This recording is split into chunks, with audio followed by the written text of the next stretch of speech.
tuh? Kita kayak daftar akun, kita isi, registrasi. Nah, kalau akun itu sudah diverifikasi, Iya, kita betul. baru bisa kirim tulisan. Betul.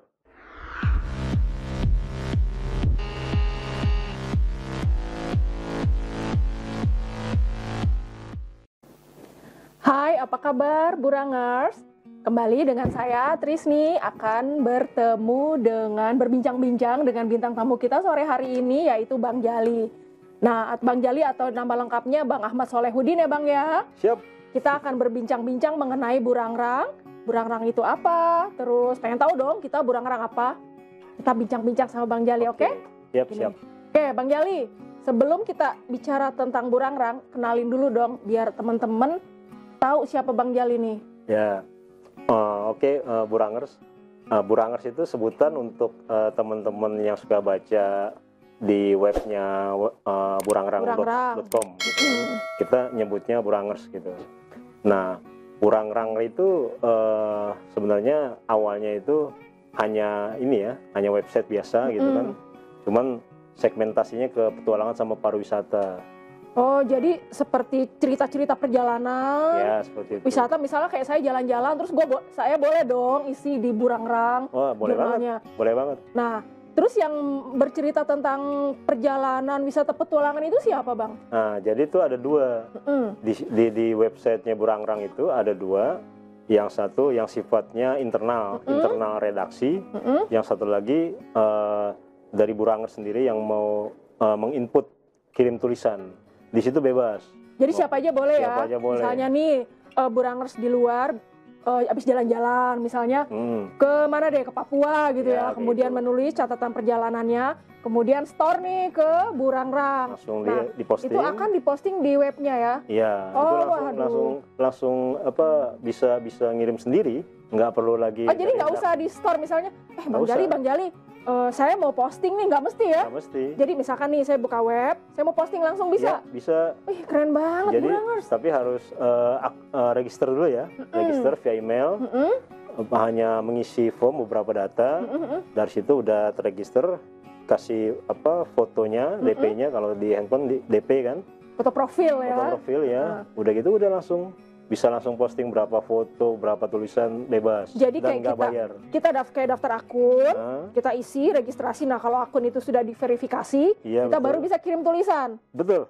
Wih, keren banget. Jadi siapapun Burangers boleh mengirim tulisannya ke webnya burangrang.com. Nah, ada nggak aturan-aturannya misalnya nih, tulisannya harus seperti ini gitu? Ada. Atau bebas?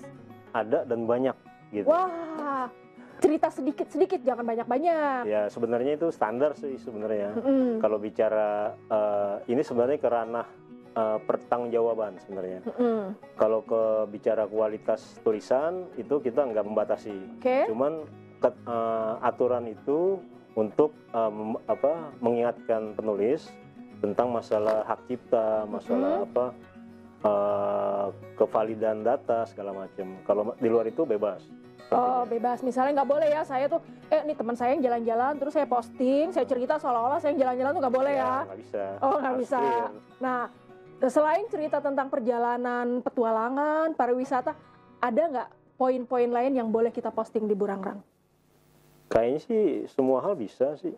Soalnya kan yang curhat namanya... boleh nggak? Curhat dong gitu, boleh nggak? Boleh. Misalkan saya lagi sedih, punya lagi galau, cerita-cerita cinta gitu boleh? Boleh. Nanti kan di situ ada rubrik ya, ada rubrik yang terkait sama bidangnya. Misalkan curhatnya itu lebih cenderung ke masalah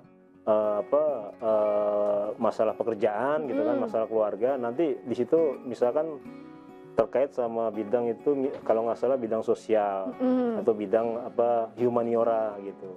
Itu ada di situ terkait sama rubriknya. Di rubrik-rubrik tersebut di dalam burangrang berarti banyak poinnya dong. Misalnya poin sosial, petualangan, kesehatan. Kayak pandemi kayak gini kan, misalkan mau nanya-nanya nih tentang pandemi, ada dong. Ada. Blognya, bagiannya itu di folder-foldernya di burangrang. Tinggal nanti pas mau di post itu tinggal dicek mengarahnya nih kecenderungannya ke rubrik apa gitu. Walaupun sebatas sair gitu kan, biasanya kan anak-anak yang suka camping gitu kan suka bikin tulisan-tulisan kan, puisi, catatan perjalanan, yang kayak gitu. Nah, ada seleksi nggak? Nggak ada. Jadi bebas? Bebas. Terus kalau nggak ada seleksi misalnya nih. Tapi pada prinsipnya itu menjadi tanggung jawab penulis sendiri. Oh gitu. Terus di webnya tidak bertanggung jawab misalkan terhadap sesuatu hal yang terjadi efek akibat dari tulisan tersebut. Tidak bertanggung jawab kita. Kita hanya mewadahi aja. Makanya nanti ketika ada sesuatu di situ kan ada ketentuan. Ada istilahnya ketentuan dari redaksi dan itu standar dari pihak Dewan Pers gitu kan, tentang media cyber gitu kan. Bagaimana mereka membuat tulisan, walaupun kita hanya mewadahi kan, tapi kita harus ngikutin aturan main. Tetap ada aturan-aturan yang berlaku yang dikeluarkan oleh pers ya. Oke, taruhlah misalkan dari redaksi itu ada batasan misalkan. Paling hanya mengecek ya misalkan headline gitu kan, terus kata-kata yang sudah kita bold gitu kan, kita warning, nggak bisa, paling hanya ngecek itu.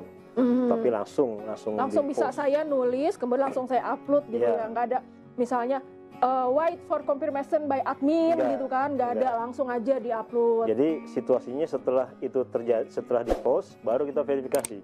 Oke, jadi kita lihat.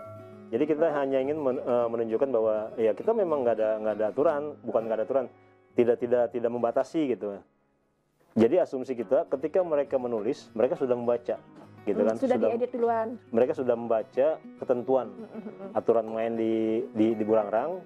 Asumsi kita seperti itu, mereka harus sudah membaca dulu. Nah makanya kita nggak verifikasi, nggak kita validasi lagi. Mereka post, terus ketika ada sesuatu baru kita cek masalahnya di mana. Gitu. Ya, jadi intinya Burangers, tulisan yang diposting di Burangrang itu tetap bebas tapi terbatas ya, tetap ngikutin aturan-aturan yang berlaku dong ya. Kurang lebih seperti itu. Makanya kalau bisa sambil dibaca juga, dan itu aturan umum kok di semua standar media. Ya, hampir di setiap media seperti itu.